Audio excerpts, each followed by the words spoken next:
horrible news for Ron DeSantis. He's just Terrible. losing. Oh, huge loss How here. will he recover? Gosh. Guy. News. He finally wins one Disney suit against Florida governor tossed by judge. Will not end here, Mouse House declares. I'd look out if I were Ron DeSantis. If you guys aren't seeing the, I know we have some members of our audience that struggle a little bit with the sarcasm.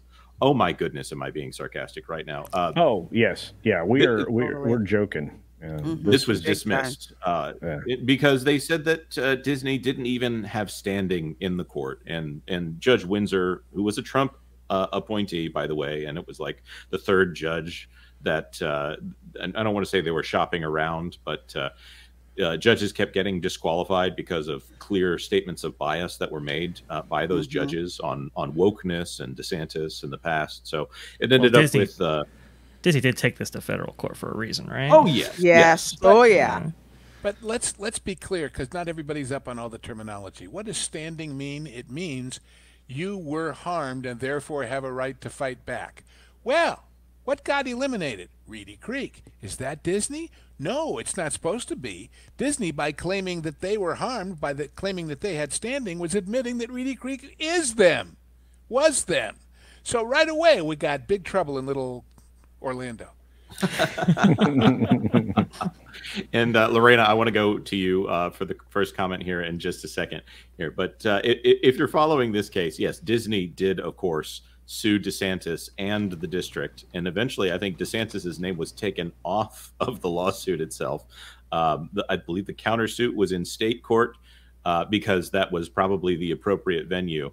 And the judgment by Windsor, the dismissal by Windsor also seemed to say that Disney has, the state of Florida has the power to do this for reasons, even if they are retaliation.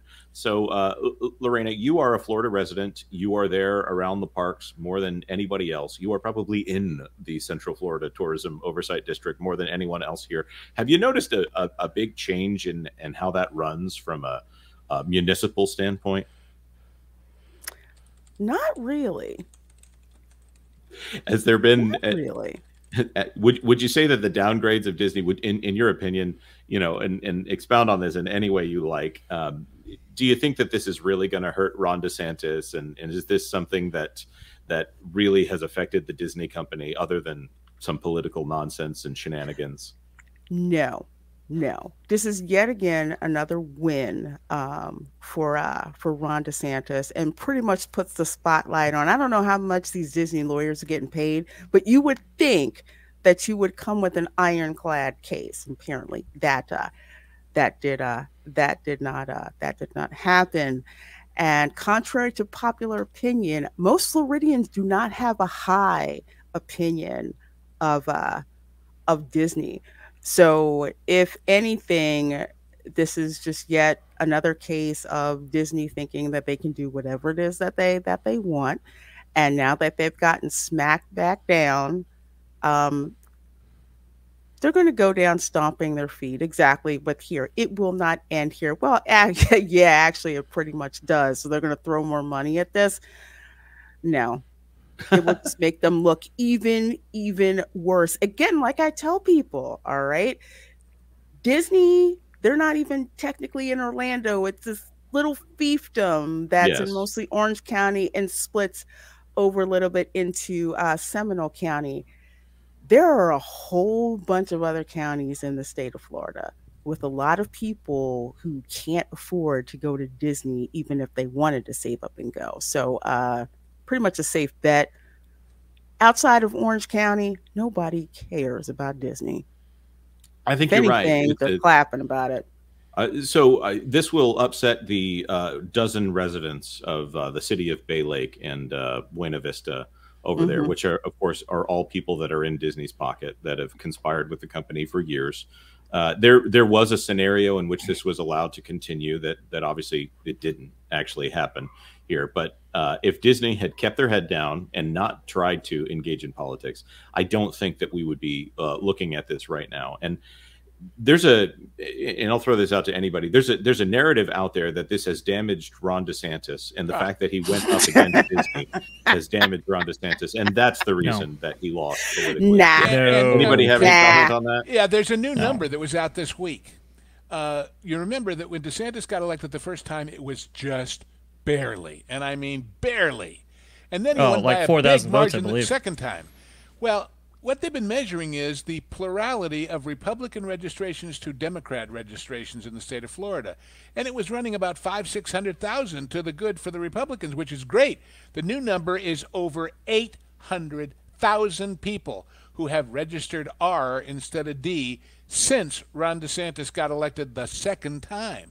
Yeah. So I don't think he's got a popularity problem. He wouldn't, if that list was of governors and not of executives, he wouldn't have been on that list in a bad position that we saw earlier. Yeah. Now, Ron DeSantis is in the catbird seat, and like I said, outside of that fiefdom of that part of Orange County and Seminole County, folks don't give a crap about Disney. This comment from Dave Kimball. I don't know, Jonas. Legal Eagle said this was a slam dunk for Disney. You and Andrew Esquire are out of your minds. Dude. Oh, man. Perfect. Do you know how much heat I have won so much money with people betting on Legal Eagle. It's so funny. Go ahead, Culture. But do you know how much money we could have made? Because we have been accused of misrepresenting the truth when it comes to these legal matters, and Disney has lost every single time. They in fact they knew they were so badly overmatched. They actually pulled out everything but this most recent decision. At a state level, they're about to get their clocks cleaned. And if you want to really look at the power of the state government, look at what they are going to come after them for financially. And then look at what that'll force the federal government to take a very close look at the way the books were being handled. And to take that one step further, Culture. Yeah. There is a considerable amount of speculation, and I think personally that it's a good bet, that even with all the confliction that they had in the election, that Donald Trump, if he is elected, would choose an educated lawyer, former SEAL lawyer, Ron DeSantis, to run the Justice Department and clean up the swamp at the FBI and everything else. But what if the federal prosecutions for all of the Reedy Creek shenanigans are led by Ron DeSantis? Talk about comeuppance. Talk about payback as a biatch. Yeah. That would be something to see. Now, well, famously, Ron DeSantis is a Federal Society member. Obviously, I believe he hosted an event on Walt Disney World property over there, and 45 SPICs were all Federal Society judges. So, like, you know, I mean, this just really didn't stand a chance. Just, I mean, outside of the legal, the legalities of it, which I believe the judge actually said this. In short, Disney lacks standing to sue governor or the secretary, and its claims against SIFTOD defendants fail in its merits because, quote, when a statute is facially constitutional, a plaintiff cannot bring a free speech challenge by claiming that the lawmakers who passed it acted with a constitutionally impermissible purpose. In other words, even if they didn't like you, if the law is legal, you're screwed. Right. It is the state granting power. And of course, people have pushed back on me saying, well, obviously, other districts have had similar powers. Nope. It's like, well, Not even close. you're saying that what Universal was just granted with their, I want to call it like Shingle Creek. I think that's the name of their commercial district, which is different from a special taxing district. If that is what was granted to them and it's similar to Reedy Creek, then how is SIFTOD a punishment? Because they've just granted something quote unquote similar to Disney. So and by the way, you got to follow the logic all the way through. The villages are under a district. Are they planning a power plant with nuclear power? No, they don't. Again, no nuclear airports over there at the village. Nuclear airports. I want one of those. Let me order one of those. Thunderbirds are go. New IP brought to Disneyland. I would love that so much. That's right. Don't get me started. But it's no. The villages don't have that level of power. They have the power of community.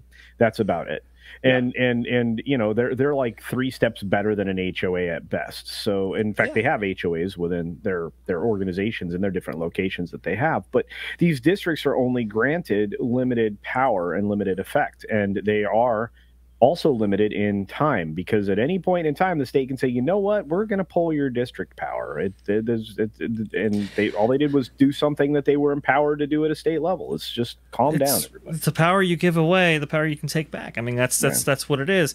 But they have people like Dan Petrocelli from California and so forth, doing pro hoc vice work in Florida. I mean, these guys are not the brightest bunch to begin with. I love a good pro hoc vice in the morning when they make sure the cream is frothed and it smells like the antithesis of victory is what you're trying to say. The smell of pro hoc. Sprinkle a little cinnamon on top. But these guys aren't experts in this area of law. And the one guy who was, the famous Andrew Esquire.